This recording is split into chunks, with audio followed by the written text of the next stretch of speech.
we have some really great stories to share. I'm going to start with you, Gab, because one of the most radical examples of healing that I've ever seen was when you were involved in a water park accident in Corfu in 2004. And we had gone with Brandon, with you, with Cliff, with my son and my nephew to this water park. And you guys had gone on a water slide, which was extremely dangerously designed. And as you and Brandon slid down, she took a bump at the bottom where this tube turned into some kind of concrete obstruction.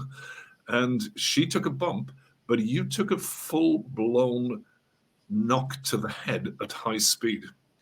The first I heard was like mobile phone, Gaby's been injured, come to the entrance to the park. And Brandon walked you over, and my stomach was churning before I saw you. And when I saw you, I've got to tell you, it's like I felt sick. You were hobbling. Brandon was half dragging, half carrying you. And with this bump to the head, your head had expanded. You looked like you had a boxer's training helmet on, but it was your own skin. Your head was so enlarged with the fluid that was already building up. You looked like you could die.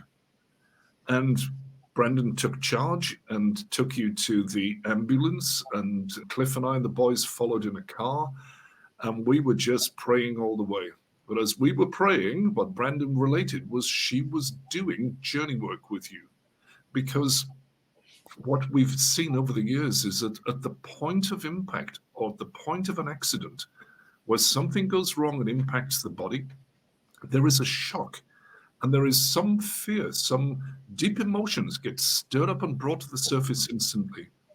And particularly at an early stage, if you can roll the cameras back in your mind to the point of impact and stay open to the emotions, so stay open to the fear. And often with big accidents like this, it can be fear of death. It's, oh my God, I'm going to die.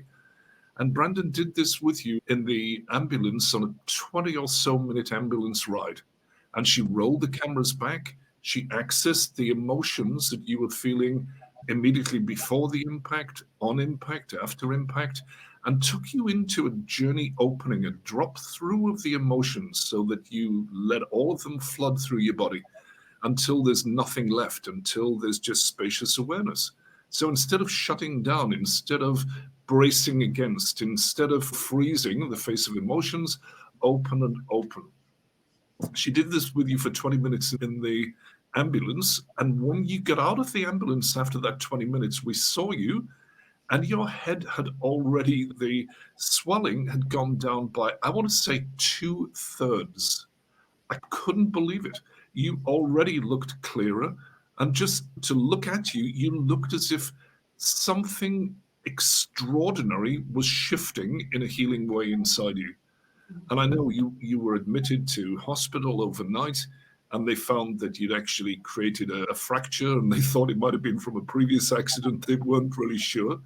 But you healed in an extraordinarily quick time. And we thought you were likely to die. With the impact of the blow, the results of that can be absolutely traumatic. And with the physical symptoms that you had, I thought you were going to be in hospital for a couple of weeks. And as I remember it, you stayed in overnight. They let you out at the end of the next day.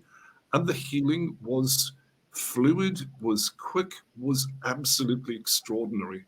So yeah. I'm sure you remember that. What was your experience from the inside out? Oh, man, Kevin, that it actually later on, quite some time after, it could have been years after, I did a journey process at one of our events, and this issue came up.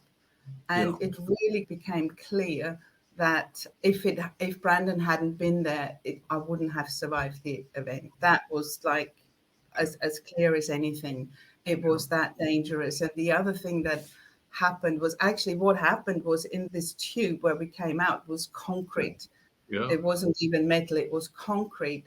And we were sitting in a little plastic boat.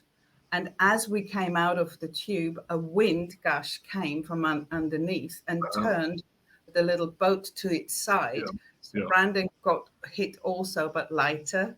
and I got the full whack, and then we came out. And so that was how the incident happened. Right. And I don't remember much from the trip to the hospital. I'm And sure. what I also remember is I had an X-ray taken, or the hospital took an Yes. X-ray, and I put that away. I didn't even look at it, and I picked it up a year later. And what actually happened, because we came out of hospital 24 hours later, 3 days afterwards, we drove somewhere. I think Yeah. we drove to eat, and there was quite a bumpy road.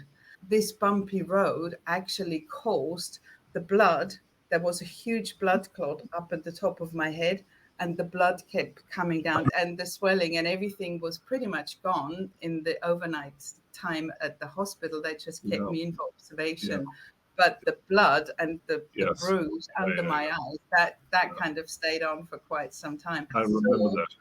Yeah. And I saw in the X-ray that there was a huge blood clot in the center of my head. So even that, the fact that we drove on this bumpy road to release the blood and let it come down, was healing it itself. Once that bruise was coming out and moving, we could see that there was, or that was a signal of the healing that was taking place so radically.